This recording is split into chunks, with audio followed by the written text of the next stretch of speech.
नमस्कार दोस्तों, मेरा नाम डॉक्टर रजत गुलाटी है। मैं मेडिकल डायरेक्टर हूँ साउल ऑर्थो केयर का। दोस्तों, आज मैं आपको घुटने के सामने की तरफ या एंटीरियर नी पेन का एक बहुत इंपॉर्टेंट कारण बताऊंगा जो यंग लोगों में होता है, महिलाओं में स्पेसिफिकली होता है। 15 से 35 साल के बीच में उसका ज्यादा प्रेवलेंस होता है। उस कंडीशन का नाम होता है कॉन्ड्रोमलेशिया पटेली। अगर हम कॉन्ड्रोमलेशिया पटेली शब्द को ब्रेक करें तो कॉन्ड्रो का मतलब होता है कार्टिलेज, यानी जोड़ों की जो परतें होती है। मलेशिया मतलब होता है थिन हो जाना या पतला हो जाना या घिस जाना, और पटेली होती है हमारे सामने की चक्की हड्डी या नी कैप हड्डी जिसको बोलते हैं। दोस्तों, अगर हम घुटने की तरफ देखें तो घुटने का जो जोड़ा होता है उसके अंदर 3 जॉइंट्स होते हैं। जो हमारी थाई बोन होती है फीमर, और लेग बोन जो होती है टिबिया, उसके बीच में 2 जॉइंट्स बनते हैं। एक अंदर की तरफ जिसे मीडियल टिबियोफिमुरल जॉइंट बोलते हैं, और एक लैटरल जिसको हम लैटरल टिबियोफिमुरल जॉइंट बोलते हैं। एक सामने की तरफ जो चक्की हड्डी होती है पटेला,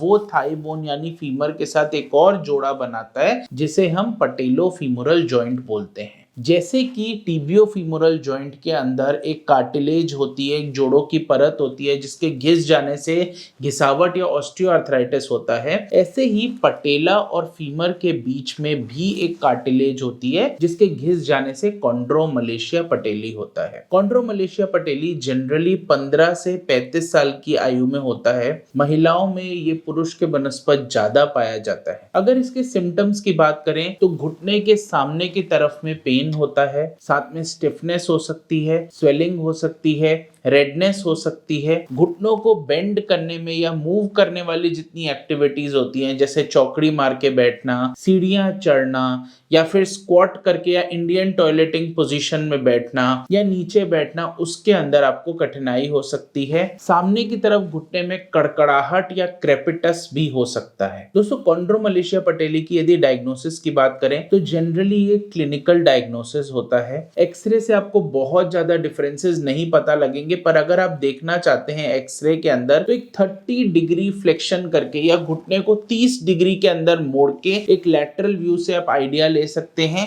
या ऊपर से एक स्काईलाइन व्यू होता है जिससे आप आइडिया ले सकते हैं कि आपको कॉन्ड्रोमलेशिया पटेली तो नहीं है। एमआरआई से भी आपको पता लग सकता है आपको कॉन्ड्रोमलेशिया पटेली है या नहीं है। कॉन्ड्रोमलेशिया पटेली के कारण की अगर बात करें तो वजन ज्यादा होना एक कारण हो सकता है। यदि आपको घुटने में चोट लगी हो कभी ना कभी तो वो एक कारण हो सकता है। वीक मस्कुलेचर या थाई मसल्स का दुर्बल हो जाना एक इंपॉर्टेंट कारण होता है। फ्लैट फीट एक कारण हो सकता है। कुछ पेशेंट्स के अंदर पटेलर अबनॉर्मेलिटी होती है, यानी पटेला है तो अबनॉर्मली हाई होता है या अबनॉर्मली लो होता है, जिसे हम पटेला ऑल्टा या पटेला बाजा बोलते हैं। कुछ पेशेंट्स के अंदर पटेलर डिसलोकेशन भी हो जाती है, या फिर हैबिचुअल डिसलोकेशन ऑफ पटेला, यानी बार बार उनकी चक्की हड्डी अपनी जगह से हिलती रहती है, बाहर की तरफ या अंदर की तरफ चली जाती है। उनमें कॉन्ड्रोमलेशिया पटेली ज्यादा हो सकता है। जिनके अंदर वेरस या वेल्गस डिफॉर्मिटी या घुटने के जोड़ों की विकृतियां होती है, उसके अंदर भी ये केस ज्यादा हो सकते हैं। और इसके साथ साथ एक बहुत इंपॉर्टेंट केस होता है जिनके अंदर स्टीरॉइड का इंजेक्शन दिया गया है। हम अक्सर देखते हैं घुटने का दर्द होता है और आपको स्टीरॉइड का इंजेक्शन फटाफट दे दिया जाता है। वो स्टीरॉइड इंजेक्शन अगर जबरदस्ती जरूरत से ज्यादा दिए गए हों तो वो कार्टिलेज का घिसावट कर सकते हैं, वो कॉन्ड्रोमलेशिया पटेली कर सकते हैं। अगर इसके ट्रीटमेंट की बात करें तो 90 से 95% केसेस के अंदर सर्जरी करने की कोई आवश्यकता नहीं होती है। रिप्लेसमेंट करने की तो बिल्कुल भी आवश्यकता नहीं होती है। कॉन्ड्रोमलेशिया पटेली में आप जीवन शैली में बदलाव कर सकते हैं। 90 डिग्री से ज्यादा घुटने को नहीं मोड़ना है, वो सारी एक्टिविटीज को आप लिमिट कर सकते हैं। कुछ दवाइयां होती हैं जैसे कार्टिलेज रीजनरेशन के लिए दवाइयां होती हैं, दर्द कम करने के लिए, हड्डियां मांसपेशियां मजबूत करने के लिए दवाइयां होती हैं, उसको आप ले सकते हैं। साथ में कुछ स्पेसिफिक एक्सरसाइजेस होती है कॉन्ड्रोमलेशिया पटेली के लिए, पर्टिकुलरली जो कि आपके आसपास के मस्कुलेचर को थोड़ा बहुत स्ट्रेंथन करे, जो टाइट मसल्स को थोड़ा बहुत स्ट्रेच करे, उससे रिलेटेड एक्सरसाइज होती है। मोडालिटीज की अगर बात करें तो ultrasonic therapy, PMF, laser therapy इत्यादि काफी मददगार होती हैं। डाइट में आपको एंटी इंफ्लेमेटरी, एंटीऑक्सीडेंट डाइट लेना जरूरी है। वजन कम करना बहुत जरूरी है। और अगर इंजेक्शंस की बात करें तो प्लेटलेट रिच प्लाज्मा के ऑटोलोगस इंजेक्शन, यानी आप ही के खून को निकाल के उसमें से प्लेटलेट और प्लाज्मा को सेपरेट करके उसको उसको अब अगर हम पटेलोफीमोरल जॉइंट के अंदर डालें तो धीरे धीरे वो कार्टिलेज रीजनरेशन का काम करते हैं, यानी दर्द के मूल कारण का इलाज करते हैं। तो दोस्तों यदि आपको घुटने के सामने की तरफ में दर्द है,